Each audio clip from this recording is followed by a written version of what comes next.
प्रकाशित वाक्य अध्याय 21। नया आकाश और नई पृथ्वी।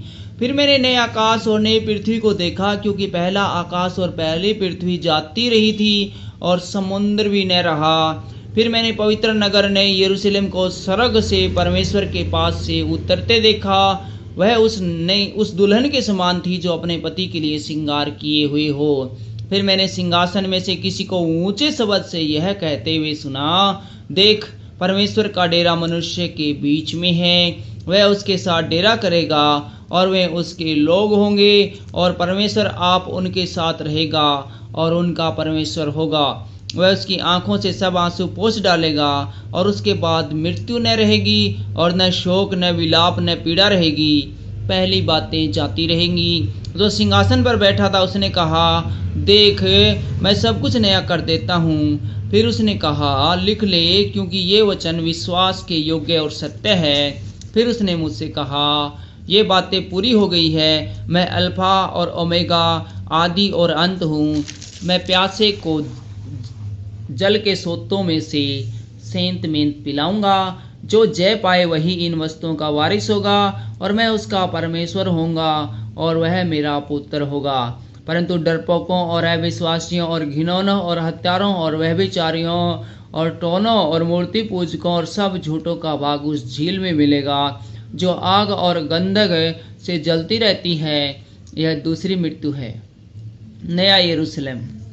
फिर जिन 7 स्वर्गदूतों के पास 7 अंतिम विपत्तियों से भरे हुए 7 कटोरे थे, उनमें से एक मेरे पास आया और मेरे साथ बातें करके कहा, इधर आ, मैं तुझे दुल्हन अर्थात मेमने की पत्नी दिखाऊंगा। तब वह मुझे आत्मा में एक बड़े और ऊंचे पहाड़ पर ले गया और पवित्र नगर यरूशलेम के स्वर्ग से परमेश्वर के पास से उतरते दिखाया। परमेश्वर की महिमा उसमें थी, और उसकी ज्योति बहुत ही बहुमूल्य पत्थर अर्थात बिल्लोर के समान यशब की तरह सवज थी। उसकी शहरपनाह बड़ी ऊंची थी, और उसके 12 फाटक, और फाटकों पर 12 स्वर्गदूत थे, और उन फाटकों पर इजराइलियों के 12 गोत्रों के नाम लिखे थे। पूर्व की ओर 3 फाटक, उत्तर की ओर 3 फाटक, दक्षिण की ओर 3 फाटक और पश्चिम की ओर 3 फाटक थे। नगर की शहरपनाह की 12 नींवें थी, और उन पर मेमनों के 12 प्रेरितों के नाम लिखे थे।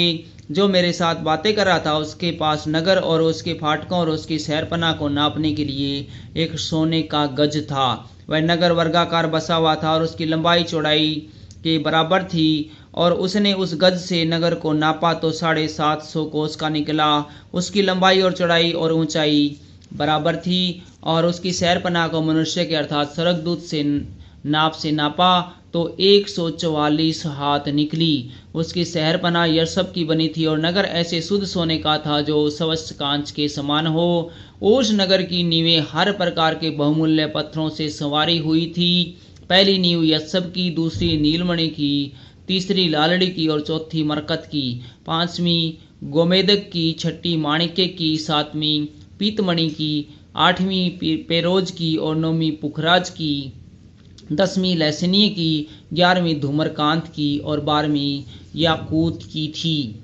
12 फाटक 12 मोतियों के थे, और एक एक फाटक एक एक मोती का बना था। नगर की सड़क स्वच्छ कांच के समान शुद्ध सोने की थी। मैंने उनमें से कोई मंदिर न देखा, क्योंकि सर्वशक्तिमान प्रभु परमेश्वर और मेमना उसका मंदिर है। उस नगर में सूर्य और चांद के उजियाले की आवश्यकता नहीं, क्योंकि परमेश्वर के तेज से उसमें उजियाला हो रहा है, और मेमना उसका दीपक है। जाति जाति के लोग उसकी ज्योति में मिले फिरेंगे, और पृथ्वी के राजा अपने अपने तेज का सामान उसमें लाएंगे। उसके फाटक दिन को कभी बंद न होंगे, और रात वहाँ न होगी। लोग जाति जाति के तेज और वैभव का सामान उसमें लाएंगे, परंतु उसमें कोई अपवित्र वस्तु या घृणित काम करने वाला या झूठ का गढ़ने वाला किसी रीति से प्रवेश न करेगा, पर केवल वे लोग जिनके नाम मेमने की जीवन की पुस्तक में लिखे हैं।